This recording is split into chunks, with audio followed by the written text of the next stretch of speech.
Karakter saya semakin lemah, semakin buruk gara-gara kata ini. Bodoh, ya.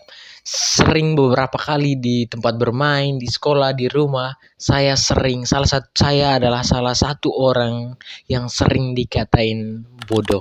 Oke teman-teman, kalau misalnya karakter kita sudah hancur, kita akan sulit untuk bergaul dengan orang-orang yang lebih cerdas dari kita. Kalau misalkan karakter kita sudah hancur, kita akan sulit untuk mimpi terlalu besar. Karena kenapa? Lingkungan kita sudah menganggap kita sebagai orang yang tidak mampu, atau lingkungan kita sudah menganggap diri kita sebagai seorang yang tidak mampu, sebagai seorang yang bodoh.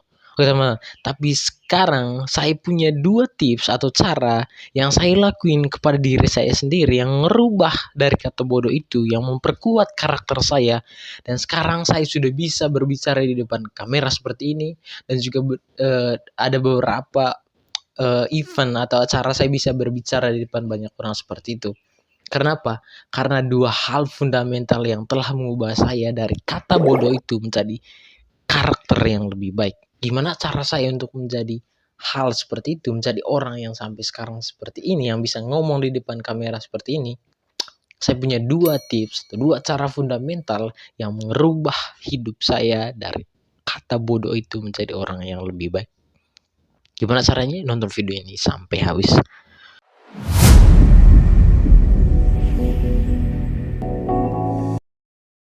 Oke guys, kenalin, saya Charles Nasam. Di video ini saya bakal membagi, ya. Saya tidak mau berbicara sesuatu yang belum saya pernah ngerasain kepada orang-orang yang pernah mengalami atau merasakan hal yang sama dengan saya. Oke guys, video ini saya buat berdasarkan pengalaman pribadi saya, karena saya sudah ngerasain hal itu, makanya saya sharing kepada pada kamu untuk bisa menyelesaikan persoalan ini, untuk memperkuat karakter kamu sebagai orang yang mungkin dianggap oleh lingkungan kalian atau orang-orang di sekitar kalian sebagai seorang yang bodoh. Teman-teman, jangan khawatir soal itu, kita jangan terlalu mikirin apa yang mereka pikirkan, karena pada dasarnya mereka nggak pernah pikir soal siapa diri kita sendiri. Oke? Saran saya, kalau teman-teman punya pengalaman yang sama, sering dikatain bodoh oleh lingkungan teman-teman, saran saya lakuin 2 hal ini, 2 fundamental hal dasar yang akan mengubah cara berpikir atau otak Anda untuk berpikir lebih bagus dari mereka. Teman-teman, cerita sedikit tentang pengalaman saya. Gini nih, dulu saya orangnya sangat kurang pede berbicara di depan umum, apalagi di depan kamera seperti ini. Dan juga di beberapa di kelas saya sering dikatain ya bodoh, dan juga di beberapa tempat lainnya kata ini selalu sering muncul di saya. Dan di beberapa videonya, di satu video saya sudah buat itu, tapi saya belum puas untuk menyampaikan bahwa saya sebenarnya saya ini bukan orang yang bodoh. Oke, itu bukan berarti saya tidak mengakui bahwa saya orang bodoh, tapi persepsi kata bodoh itu sendiri yang orang-orang yang sampaikan itu sebenarnya nggak demikian, ya, nggak sama yang mereka sampaikan. Tetapi di sini saya tidak mau bahas ini. Di sini saya mau bahas cerita pengalaman pribadi saya, gimana cara saya supaya bisa pede ngomong di depan umum, untuk memperkuat karakter saya untuk lebih percaya diri. Oke guys, kalau misalkan karakter kita sudah hancur, di mana-mana kita pasti akan malu berbicara di depan umum, di depan kamera seperti ini, malu atau kurang pede untuk mengungkapkan sesuatu ide dari kita dalam pikiran kita kepada orang-orang lain, sehingga kita sering dianggap bodoh. Tapi jangan ambil kata bodoh ini sebagai sesuatu yang buruk. Oke? Ambil kata ini sebagai inspiratif kita untuk menjadi orang yang lebih cerdas. Nah teman-teman, sebenarnya kata bodoh ini, kalau misalnya kita pakai persepsi yang salah, kita tanggapi dengan hal yang salah, ya pasti karakter kita akan down. Tapi kalau misalkan kita pakai cara pandang yang berbeda dengan cara pandang yang positif, saya yakin kata bodoh ini menjadi inspiratif kamu untuk mau bergerak, untuk belajar lebih keras daripada orang-orang yang mengatakan bodoh kepada kita, untuk membuktikan kepada mereka bahwa saya sebenarnya bukan orang yang bodoh.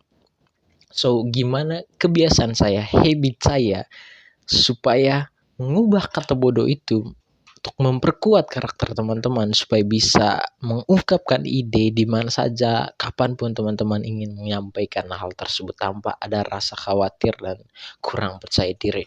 Oke, cara yang pertama adalah menulis ya teman-teman. Cara ini sering diabaikan oleh banyak orang. Karena apa? Karena satu alasan yang kecil tapi sangat berbahaya, itu karena dianggap sepele.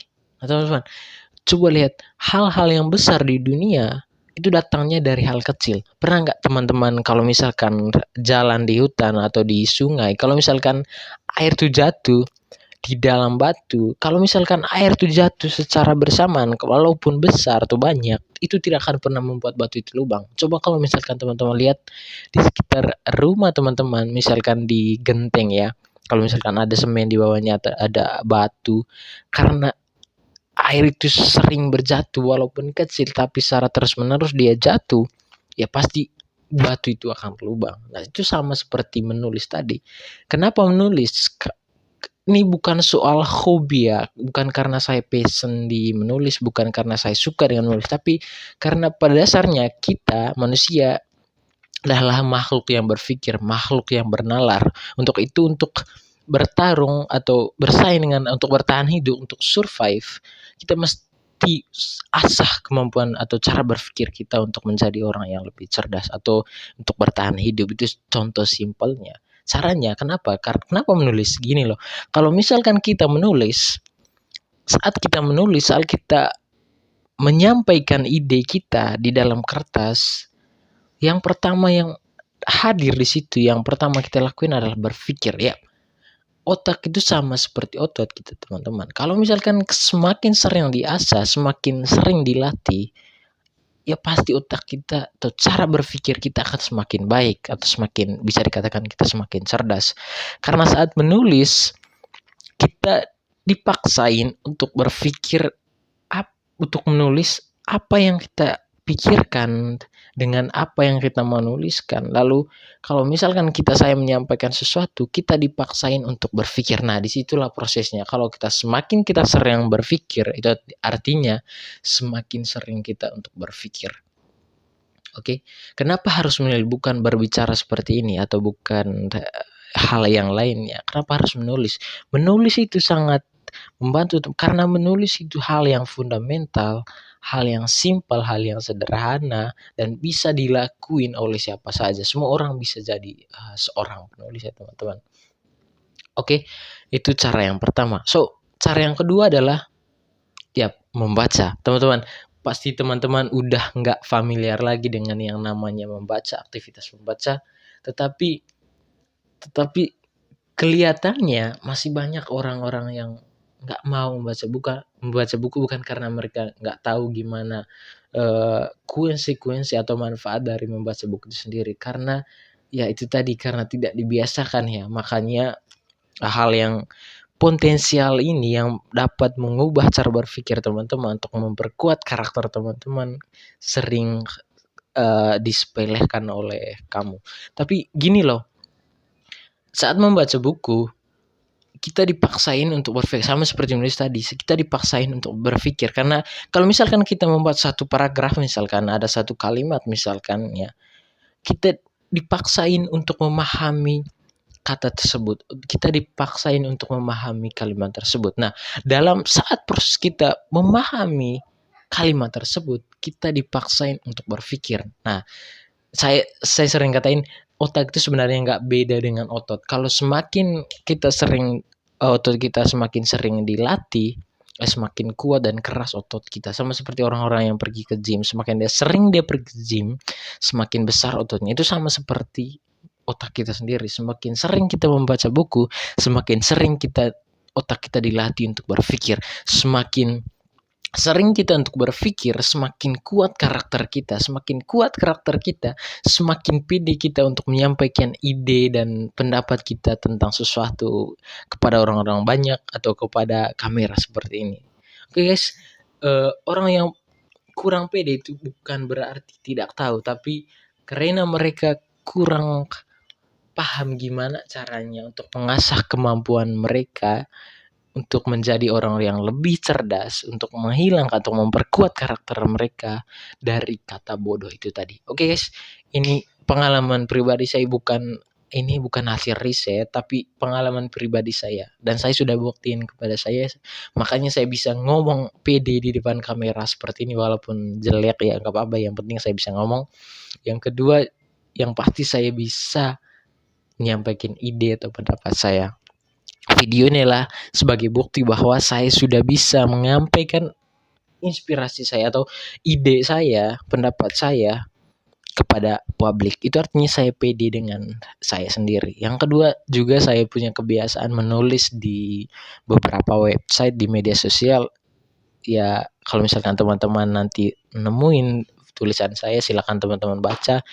Silakan sesuai dengan video atau dengan tulisan yang saya, apakah mirip atau enggak ya, yang pasti udah sama ya, cara penulisannya, cara bicaranya, idenya ya. Karena dua hal tadi teman-teman, kalau misalkan teman-teman ngerasa hal yang sama dengan saya, silakan lakuin hal dua fundamental tadi untuk meningkatkan karakter teman-teman, untuk memperkuat karakter teman-teman. Oke, itu saja sharing dari saya. Semoga video yang sederhana ini, video yang jelek ini dapat membantu teman-teman. Oke, saya Charles Nasam. Thank you so much for you watching.